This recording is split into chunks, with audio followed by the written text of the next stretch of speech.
When someone says, "There's a party this weekend," most people think about what to wear, who might be there, and how long they should stay. But there's another type of person who hears that sentence and instantly thinks, "How do I politely get out of this?" Not because they're sad, not because they're awkward, and not because they hate people. They just feel better being alone. And for a long time, society completely misunderstood them. Here's the surprising part. Psychology now shows that choosing solitude is not a weakness. In many cases, it's a sign of emotional strength, mental clarity, and deep self-awareness. The problem is, most people were never taught the difference between being lonely and being alone. One hurts, the other can heal. And once you understand that difference, the way you see yourself and others changes completely.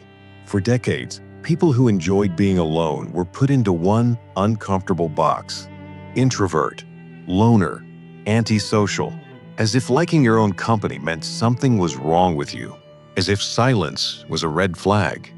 Especially that word antisocial, which sounds like someone who dislikes people or avoids them out of fear. But psychology eventually realized something important. Not everyone who prefers solitude is running away from the world. Some people are simply choosing peace. Researchers began asking a new question.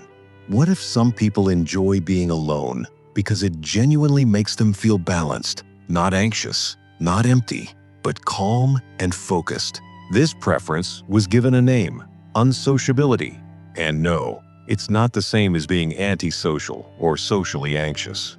Antisocial behavior involves hostility toward others. Social anxiety comes from fear. Unsociability is different.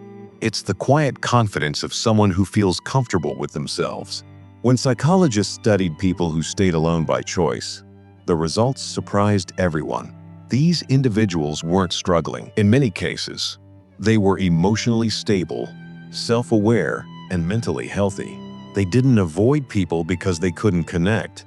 They avoided unnecessary noise because they didn't need it. So what's actually happening inside the brain of someone who enjoys solitude? One key difference lies in how their brain handles stimulation. Extroverted people tend to need higher levels of stimulation to feel energized. Conversations, crowds, and social interaction give them a dopamine boost. But people who prefer solitude often have a more sensitive dopamine system. They reach that good feeling much faster. Too much noise, too many interactions, and their system feels overwhelmed instead of excited. Think of it like volume control. Some people need the music loud to enjoy it. Others feel most comfortable when the sound is low and clear. Neither is wrong. They're just wired differently.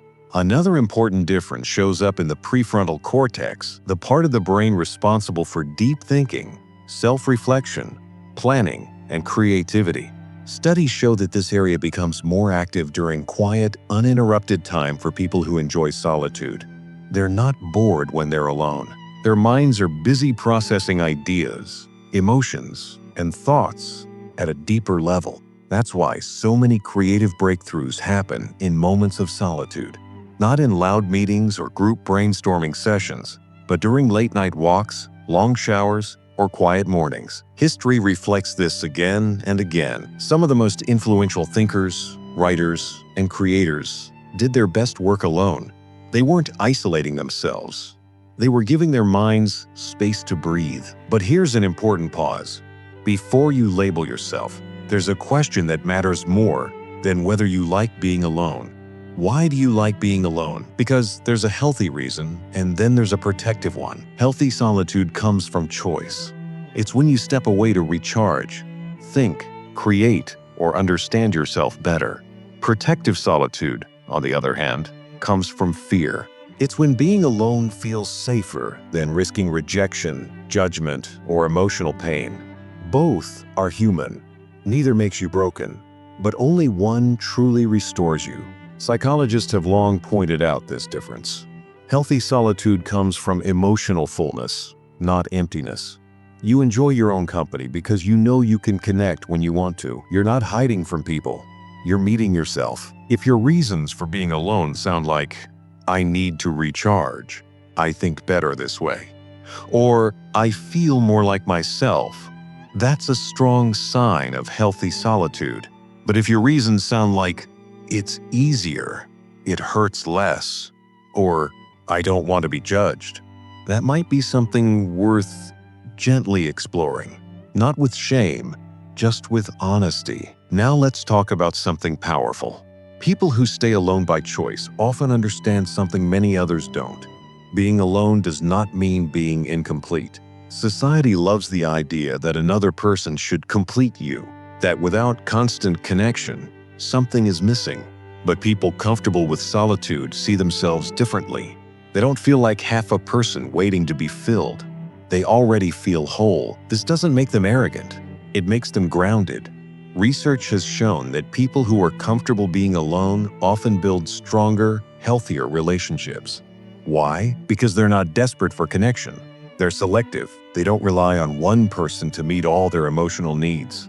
They connect by choice, not by fear of being alone. The quality of your alone time directly affects the quality of your relationships.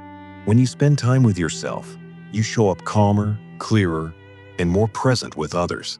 You're not looking for someone to fix you, you're sharing yourself.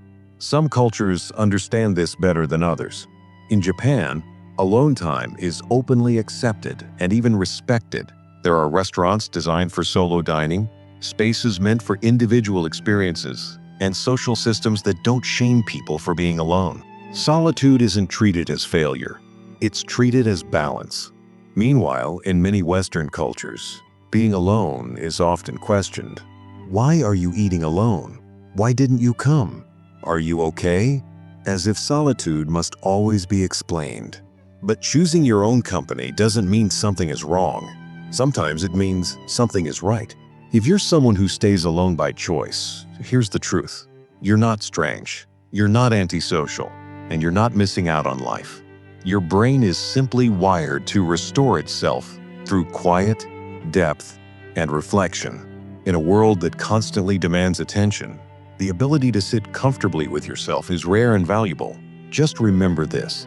Solitude should be a door you can open and close, not a wall you hide behind. The healthiest relationship with being alone is one where it's chosen freely, not used as armor. So the next time someone asks why you canceled plans, why you enjoy staying home, or why you're comfortable on your own, you don't need to justify it. You don't owe anyone an explanation. You can talk about psychology and brain wiring if you want, or you can simply say, because I enjoy my own company. And if that answer makes them uncomfortable, that says more about their relationship with themselves than it does about yours. If this video put words to something you've felt but never knew how to explain, don't stop here. The videos on your screen go deeper into how your brain processes stimulation and why certain routines help you feel balanced. They're not random. They're the next step in understanding yourself better. I'll see you there.